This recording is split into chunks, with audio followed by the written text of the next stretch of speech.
Hi hello everyone welcome back to Monu Santu vlogs. ಇದು ಮಂಗಳವಾರದ vlog. ಹಾಗೆ ಮಂಗಳವಾರದ ಮಾರ್ನಿಂಗ್ ಎದ್ದು ಕಿಚನಿಗೆ ಬಂದು ಹಾಲು ಕಾಯೋಕ್ಕೆ ಅಂತ ಇಟ್ಟಿದ್ದೆ.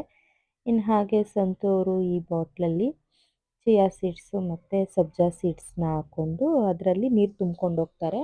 ಇನ್ನು ಅವರು ಫೀಲ್ಡ್ ವರ್ಕ್ ಆಗಿರೋದ್ರಿಂದ ಸ್ವಲ್ಪ ನೀರನ್ನೆಲ್ಲ ಜಾಸ್ತಿ ಕುಡಿತಾ ಇರ್ತಾರೆ ಹೊರಗೆ. ಹಾಗಾಗಿ ಅದನ್ನೇ ಕುಡಿಯೋದ್ರಿಂದ ಸ್ವಲ್ಪ ಬಾಡಿಗೂ ಸಹ ತಂಪಿರುತ್ತೆ ಅನ್ನೋದಕ್ಕೋಸ್ಕರ ಅದರಲ್ಲಿ ಚಿಯಾ ಸೀಡ್ಸ್ ಮತ್ತು ಸಬ್ಜಾ ಸೀಡ್ಸ್ನ ಹಾಕ್ಕೊಂಡು ನೀರು ಕುಡಿಯೋಕ್ಕೆ ಅಂದ್ಬಿಟ್ಟು ತೊಗೊಂಡೋಗ್ತಾರೆ. ಡಿಕ್ಕಿಲಿ ಹಾಗೆ ಕ್ಯಾರಿ ಮಾಡ್ಕೊಂಡು ಹೋಗ್ತಾರೆ. ಇನ್ನು ಹಾಗೆ ನಾನು ಸಹ ಪಾತ್ರೆಗಳನ್ನೆಲ್ಲ ಜೋಡಿಸ್ಕೊತಾ ಇದ್ದೀನಿ ಹಾಲು ಕಾಯೋ ಅಷ್ಟೊತ್ತಿಗೆ. ಇನ್ನು ಹಾಗೆ ಹಾಲನ್ನು ಕಾಯಿಸ್ಕೊಂಡು ಕಾಫಿಗೂ ಎಲ್ಲ ರೆಡಿ ಮಾಡ್ಕೊತಾ ಇದ್ದೆ. ಇನ್ನು ಅವತ್ತು ಇನ್ನೂ ಟೈಮ್ ಇತ್ತು ಬ್ರೇಕ್ಫಾಸ್ಟ್ ಮಾಡೋಕ್ಕೆ ಅಂತ ಅಂದ್ಬಿಟ್ಟು. ಹಾಗಾಗಿ ಇನ್ನೂ 7 o'clock ಅನಿಸುತ್ತೆ ನಾನು ಕಾಫಿ ಮಾಡಬೇಕಾದ್ರೆ. ಇನ್ನು ಅವತ್ತು ಸ್ವಲ್ಪ ನಿಧಾನಕ್ಕೆ ಕೂತ್ಕೊಂಡು ಬೆಳಗ್ಗೆ ಸಂತೂರ್ ಜೊತೆನೇ ನಾನು ಕಾಫಿನೂ ಕುಡ್ಕೊಂಡೆ. ಇನ್ನು ಅವರೂ ಆಫೀಸಿಗೆ ಹೊರಟರು. ಇವಾಗ ಬಿಸಿಲಿರೋದ್ರಿಂದ 7:30ಗೆಲ್ಲ ಆಫೀಸಿಗೆ ಹೋದರು. ಬೇಗ ಹೋಗಿ ಬರೋಣ, ಮತ್ತೆ ಮಧ್ಯಾಹ್ನ ಬಿಸಿಲಲ್ಲಿ ಆಗಲ್ಲ ಅಂತ ಅಂದ್ಬಿಟ್ಟು. ಇನ್ನು ಅದಾದಮೇಲೆ ನನ್ನ ಮಗನಿಗೆ ಇವತ್ತು ಶಾರದಾ ಪೂಜೆ ಇತ್ತು ಸ್ಕೂಲಲ್ಲಿ, ಸರಸ್ವತಿ ಪೂಜೆ. ಹಾಗಾಗಿ ಅವನಿಗೆ ಟ್ರೆಡಿಷ್ನಲ್ ಡ್ರೆಸ್ ಹೇಳಿದರು. ಇನ್ನು ಅವನದು ಪಂಚೆ ಮತ್ತು ಈ ಶರ್ಟ್ನ ಐರನ್ ಮಾಡ್ತಾಯಿದ್ದೆ. ಇಕ್ಕಿದ ಕಡೆನೇ ಅವೆಲ್ಲ ತೊಳೆದಿಕ್ಕಿದ್ದಾಗ ಆ ಥರ ಐರನ್ ಎಲ್ಲ ಹೋಗಿ ಅಷ್ಟಿರಲ್ವಲ್ಲ ಬಟ್ಟೆ. ಹಾಗಾಗಿ ಅವನ ಬಟ್ಟೆನ ಹಾಗೆ ಐರನ್ ಮಾಡಿ ಕೊಡ್ತಾಯಿದ್ದೆ, ಅವನು ಹಾಕ್ಕೊಂಡು ಹೋಗಲಿ ಅಂದ್ಬಿಟ್ಟು. ಇನ್ನು ಅವನೂ ಸಹ ಸ್ನಾನಕ್ಕೆ ಹೋಗಿದ್ದ. ಇನ್ನು ಅಷ್ಟೊತ್ತಿಗೆ ಅವನು ಸ್ನಾನ ಎಲ್ಲ ಮುಗಿಸ್ಕೊಂಡು ಬಂದ ಮೇಲೆ ಅವನು ಸ್ವಲ್ಪ ಬಟ್ಟೆನ ಹಾಕ್ಕೊಂಡು ರೆಡಿ ಆದ. ಇನ್ನು ಬ್ರೇಕ್ಫಾಸ್ಟ್ಗೆ ಅಂತ ಅಂದ್ಬಿಟ್ಟು ನಾನು ಚಪಾತಿನ ಮಾಡಿದ್ದೆ. ಇನ್ನು ಇವರು ಬೇಗ ಹೋಗಿದ್ರಲ್ಲ ಸಂತು ಅವರು. ಹಾಗಾಗಿ ಇನ್ನು ಪಲ್ಯ ಏನಾದರೂ ಮಾಡಿದ್ರೆ ಮಿಕ್ಕುತ್ತೆ ಅಂತ ಅಂದ್ಬಿಟ್ಟು ಅವತ್ತು ಪಲ್ಯ ಗಿಲ್ಯ ಏನೂ ಮಾಡ್ದೇ ಚಪಾತಿಗೆ. ಇನ್ನು ಅವನಿಗೆ ಬಾಕ್ಸು ಸಹ ಇರಲಿಲ್ಲ ಸ್ಕೂಲಲ್ಲೇ ಕೊಡ್ತೀನಿ ಅಂತ ಅಂದಿದ್ರು. ಹಾಗಾಗಿ ಊಟ ಎಲ್ಲ ಅಲ್ಲೇ ಇದ್ದಿದ್ದರಿಂದ ಇವನಿಗೆ ಬ್ರೇಕ್ಫಾಸ್ಟಿಗೆ ಚಪಾತಿ ಮತ್ತು ತುಪ್ಪ ಸಕ್ಕರೆನ ಹಾಕಿ ಕೊಟ್ಟಿದ್ದೆ ಇನ್ನಿಬ್ರೂ ಅದನ್ನೇ ಬ್ರೇಕ್ಫಾಸ್ಟ್ಗೆ ಅಂತ ಮಾಡಿಕೊಂಡು. ಇನ್ನು ಅವನಿಗೆ ಬ್ರೇಕ್ಫಾಸ್ಟ್ ಮಾಡಿ ಕಳಿಸೋ ಅಷ್ಟೊತ್ತಿಗೆ 9 o'clock ಆಗೇ ಹೋಯಿತು. ಇನ್ನು ವ್ಯಾನು ಬಂತು, ಇನ್ನು ಅವನು ಹೊರಟ. ಹಾಯ್ ಗಾಯ್ಸ್, ಮತ್ತೆ ಈವ್ನಿಂಗಿಂದ ವ್ಲಾಗ್ನ ಕಂಟಿನ್ಯೂ ಮಾಡ್ತಾ ಇದ್ದೀನಿ. ಮಾರ್ನಿಂಗಿಂದ ಫೋನಲ್ಲಿ ಮಾತಾಡ್ತಾ ಕೂತಿದ್ದೆ. ವ್ಲಾಗ್ನ ಸಹ ಕಂಟಿನ್ಯೂ ಮಾಡೋಕ್ಕೆ ಆಗಿಲ್ಲ. ಇನ್ನು ಫೋನೆಲ್ಲ ನಾನು ಮಾತಾಡಿ ಮುಗಿಸೋ ಅಷ್ಟೊತ್ತಿಗೆ ಮಧ್ಯಾಹ್ನ ಆಯಿತು. ಸೊ ಹಾಗಾಗಿ ಇನ್ನೇನು ಒಟ್ಟಿಗೆ ಈವ್ನಿಂಗಿಂದ ವ್ಲಾಗ್ನ ಕಂಟಿನ್ಯೂ ಮಾಡೋಣ ಅಂತ ಅಂದ್ಬಿಟ್ಟು ಈವ್ನಿಂಗಿಂದ ಇವಾಗ ವ್ಲಾಗ್ನ ಶುರು ಮಾಡಿದ್ದೀನಿ. ಇವಾಗ ಪೂಜೆ ಎಲ್ಲ ಮುಗೀತು. ಇವತ್ತು ಸ್ವಲ್ಪ ಲೇಟ್ ಆಗೋಯಿತು. ನಮ್ಮ ಪಾಪುಗೆ ಎಲ್ಲ ಮೈ ಮೇಲೆಲ್ಲ ಹಾಲು ಚಲ್ಕೊಬಿಟ್ಲು. ಸೊ ಹಾಗಾಗಿ ಅವಳಿಗೆ ಮತ್ತೆ ಎಲ್ಲ ಸ್ನಾನ ಮಾಡಿಸಿ ಅವಳನ್ನ ರೆಡಿ ಮಾಡಿ ಆಮೇಲೆ ನಾನು ಪೂಜೆ ಮಾಡೋ ಅಷ್ಟೊತ್ತಿಗೆ ಇವತ್ತು ಸ್ವಲ್ಪ ಲೇಟಾಗೋಯಿತು. 6:30 ಆಗೋಯಿತು ಪೂಜೆ ಮಾಡೋ ಅಷ್ಟೊತ್ತಿಗೆ. ಪೂಜೆ ಇವತ್ತು ಸಿಂಪಲ್, ಮಂಗಳವಾರ ಅಲ್ಲ, ಹಾಗಾಗಿ ಸಿಂಪಲ್ ಪೂಜೆ. ಇನ್ನು ಹೂಗಳು ಸಹ ಇವಾಗ ಇಟ್ಟರೆ ಬೇಗ ಬಾಡೋಗ್ತಾ ಇದೆ ಬಿಸಿಲಿಗೆ. ಹಾಗಾಗಿ ಹೂಗಳನ್ನೂ ಸಹ ಡೈಲಿ ಚೇಂಜ್ ಮಾಡಬೇಕು. ಅಂದರೆ ಸೋಮವಾರ, ಮಂಗಳವಾರ, ಬುಧವಾರ ಏನು ಚೇಂಜ್ ಮಾಡಲ್ಲ ಹೂವು. ಗುರುವಾರ, ಶುಕ್ರವಾರ, ಕೆಲವೊಂದು ಸತಿ ಶನಿವಾರ, ಶುಕ್ರವಾರನ ಹೂ ಜಾಸ್ತಿ ಹಾಕಿದರೆ ಚೇಂಜ್ ಮಾಡೋಕ್ಕೋಗಲ್ಲ. ಇನ್ನು ಶನಿವಾರ ಮಾಡಿದೆ ಇಲ್ಲ ಅಂದರೆ ಇಲ್ಲ, ಆ ಥರ ಇವಾಗ ಹೂಗಳನ್ನಂತೂ ದಿನ ಇಡೋ ಥರ ಆಗೋಗ್ಬಿಟ್ಟಿದೆ ಬಿಸಿಲಿಗೆ. ಹಾಗಾಗಿ ರೋಸ್ ತೊಗೊಂಡು ದಿನ ಒಂದೊಂದು ಇಡ್ತಾಯಿದ್ದೀನಿ. ನಾಳೆ ಬಂದರೆ ಮತ್ತೆ ಬೇರೆ ಹೂವು ತೊಗೋಬೇಕು, ಹೂವು ಖಾಲಿಯಾಗಿದೆ.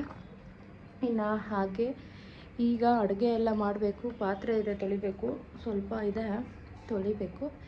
ನನ್ನ ಮಗಳು ನೋಡಿ ಲೇಸು ತಿಂತ ಕೂತಿದ್ದಾಳೆ ಮಾಷ ನೋಡಿಕೊಂಡು.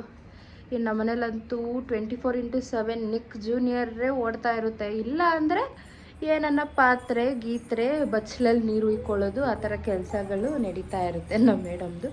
ಸೊ ಹಾಗಾಗಿ ಅದನ್ನು ಹಾಕ್ಬಿಟ್ಟಿರ್ತೀನಿ ನೋಡಲಿ ಅಂದ್ಬಿಟ್ಟು. ಅಂದರೂ ಜಾಸ್ತಿ ಏನು ಹಾಕಲ್ಲ. ನಾನೇನನ್ನ ಫ್ರೀಯಾಗಿದ್ದೆ ಅಂದರೆ ಆಟ ಆಡಿಸ್ತೀನಿ ಬೇರೆದು ಹಾಕ್ಬಿಟ್ಟು. ನನಗೇನನ್ನ ಕೆಲಸ ಇತ್ತು ಅಂದರೆ ಅದನ್ನು ಹಾಕಿರ್ತೀನಿ ಅಷ್ಟೇ. ಇನ್ನು ಇವಾಗ ನೋಡ್ತಾಳೆ. ಇನ್ನು ಅವ್ರ ಡ್ಯಾಡಿ ಇವಾಗ ಅಂಗಡಿಗೆ ಹೋದರು. ಅವ್ರು ಬಂದರು ಅಂದರೆ ಚೇಂಜ್ ಮಾಡಿಬಿಡ್ತಾರೆ.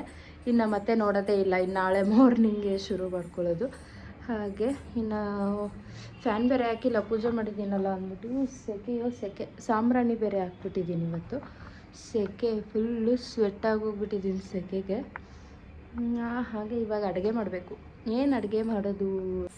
ಚಿನ್ನಿ ಹಾಯ್ ಕರಿತಾ ಮಮ್ಮು ಆಯ್ತಾ?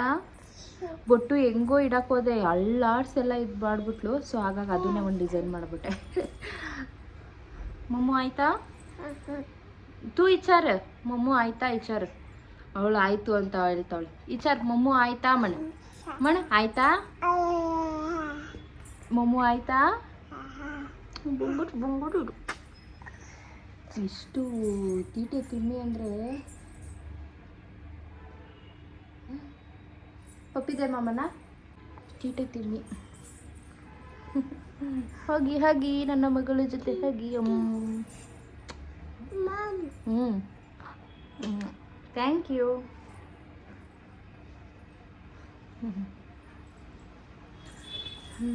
ಇನ್ನು ಅವಳು ಆಟ ಆಡ್ತಾ ಇದ್ದಾಳೆ.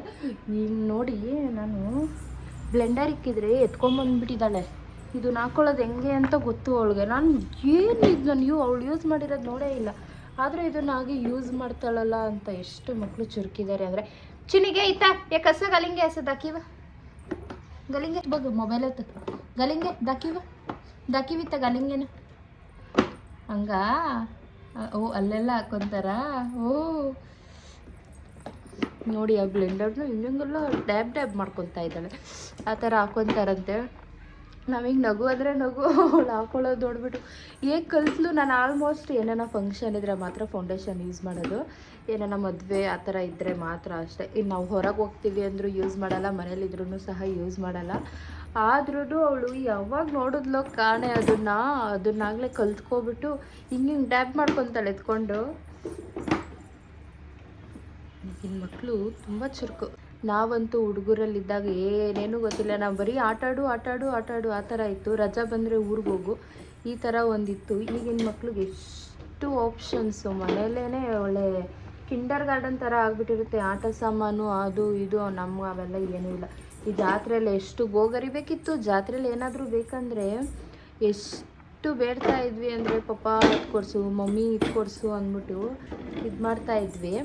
ಆವಾಗ ಏನು ತುಕ್ಕೆ ಅನ್ನೋರು ಅವರೆಲ್ಲ. ಸುಮ್ಮನೆ ದುಡ್ಡು ವೇಸ್ಟು ಹಂಗೆ ಈಗ ಅವ್ರು ಕೇಳೋಕ್ಕಿಂತ ಮುಂಚೆನೇ ಅವ್ರು ಅದಾಟ ಆಡಿದ್ರೆ ಚೆನ್ನಾಗಿರುತ್ತೆ, ಇದಾಟ ಆಡಿದ್ರೆ ಅವ್ರಿಗೆ ಚೆನ್ನಾಗಿ ಇಷ್ಟ ಆಗುತ್ತೆ ಅಂದ್ಬಿಟ್ಟು ಎಲ್ಲ ನಾವೇ ತಂದ್ಕೊಟ್ಬಿಟ್ಟಿರ್ತೀವಿ. ಹೇಗೆ ಜನ್ರೇಷನ್ ಎಲ್ಲ ಮುಂದುವರೆದ್ಬಿಟ್ಟಿದ್ದಲ್ಲ. ಆದರೂ ನಮ್ಮ 90ಸಲ್ಲಿ ಇದ್ದಿದ್ದು ಇದೇ ಚೆಂದ, ಚೆನ್ನಾಗಿತ್ತು ಅವಾಗ ಒಂಥರ. ಹಾಗೆ ಬನ್ನಿ. Hi guys, welcome back to ಮುನ್ನುಸಂತು ವ್ಲಾಗ್ಸ್. ಇವತ್ತು ಬಂದು ಈವ್ನಿಂಗಿಂದ ವ್ಲಾಗ್ನ ಹಾಗೆ ಕಂಟಿನ್ಯೂ ಮಾಡ್ತಾ ಇದ್ದೀನಿ. ಇವತ್ತು ಅಡುಗೆ ಏನು ಮಾಡೋದಿಲ್ಲ, ಯಾಕಂದರೆ ನಾವೆಲ್ಲ ಹೊರಗೆ ಹೋಗ್ತಾ ಇದ್ದೀವಿ ಇವತ್ತು ಊಟಕ್ಕೆ. ನೋಡಿ ಎಲ್ಲ ರೆಡಿಯಾಗಿದ್ದಾರೆ. ಹಾಯ್ ಫ್ರೆಂಡ್, ಸೌಂಡ್ ಬರುತ್ತೆ ರೀ ಮಾತಾಡೋದು. ಎಲ್ಲ ರೆಡಿಯಾಗಿದ್ದಾರೆ. ಇವರಿನ್ನೂ ರೆಡಿ ಆಗ್ತಿದ್ದಾರೆ. ನಮ್ಮ ಪಾಪು ನೋಡಿ ಇದ್ದೇ ಬಟ್ಟೆ ಬೇಕು ಅಂತ ವಾರ್ಡ್ರೋಬಿಂದ ಎತ್ಕೊಂಡ್ಬಂದು ಹಾಕೊಂಡಿದ್ದಾಳೆ. ವಾರ್ಡ್ರೋಬಿಂದ ಇದೇ ಬೇಕಂತೆ, ಸೆಕೆ ಬೇಡ ಅಂದ್ರೂ ಅದೇ ಬೇಕು ಅಂತ ಹಾಕೊಂಡಿದ್ದಾಳೆ. ಇನ್ನು ಹಾಗೆ ಇವತ್ತು ಎಲ್ಲ ಒಂದು ಕಡೆ ಊಟಕ್ಕೆ ಹೋಗ್ತಾ ಇದ್ದೀವಿ. ಏನು ಗೊತ್ತಾ, ಫೇಮಸ್ ನಮ್ಮ ಡಿ ಬಾಸ್ ತೂಗುದೀಪ ಬಿರಿಯಾನಿಗೆ. ಇವತ್ತು ತೂಗುದೀಪ ಬಿರಿಯಾನಿಗೆ ಊಟಕ್ಕೆ ಹೋಗ್ತಾ ಇದ್ದೀವಿ. ಹಾಗಾಗಿ ಇವತ್ತೇನು ಅಡುಗೆ ಮಾಡೋ ಹಾಗಿಲ್ಲ. ಇನ್ನು ಹಾಗೆ ಅಲ್ಲಿಂದ ಮಂಜು ಅಕ್ಕ ಅವರು ಸಹ ನಮ್ಮ ಜೊತೆ ಜಾಯಿನ್ ಆಗ್ತಾರೆ. ಹಂಗೆ ಅವರು ಅಲ್ಲಿಂದ ಹಾಗೆ ಬರ್ತಾರೆ ಕೆಂಗೇರಿಗೆ. ನಾವು ಇಲ್ಲಿಂದ ಹೋಗ್ತೀವಿ ಯೂನಿವರ್ಸಿಟಿಯಿಂದ. ಇನ್ನು ಇವತ್ತು ಸ್ವಲ್ಪ ಕೆಲಸ ಎಲ್ಲ ಮಾಡ್ತಾಯಿದ್ದೆ. ಸ್ವಲ್ಪ ಶಿಫ್ಟಿಂಗ್, ಸೋಫಾ ಎಲ್ಲ ಆ ಕಡೆ ಈ ಕಡೆ ಇತ್ತು. ಫ್ರಿಜ್ಜು ಈ ಕಡೆ ಇತ್ತು, ಈ ಕಡೆ ಎಲ್ಲಿಕ್ಕಿದ್ದೀನಿ ಅಡುಗೆ ಮನೆ ಪಕ್ಕ. ಸೋಫಾನ ಹೀಗೆ ಹಾಕಿದ್ದೀನಿ ಎಲ್ಲ ಬರೋ ಥರ. ಟಿ ವಿನ ಆ ಕಡೆ ಇಕ್ಕಿದ್ದೀನಿ. ಹಾಗೆ ಇವತ್ತೆಲ್ಲ ಅದನ್ನು ಕೆಲಸ ಮಾಡ್ತಾ ಕುಂತಿದ್ದೆ. ಅಡುಗೆ ಹೇಗಿದ್ರು ಮಾಡಬೇಕಿತ್ತು. ಅಷ್ಟರಲ್ಲಿ ಪ್ಲ್ಯಾನ್ ಆಯಿತು ತೂಗುದೀಪ ಬಿರಿಯಾನಿಗೆ ಹೋಗೋದು ಅಂತ ಅಂದ್ಬಿಟ್ಟು. ಸೊ ಹಾಗಾಗಿ ಇವಾಗ ತೂಗುದೀಪ ಬಿರಿಯಾನಿಗೆ ಹೋಗ್ತಾ ಇದ್ದೀವಿ ಎಲ್ಲ ರೆಡಿಯಾಗಿ. ಈಗ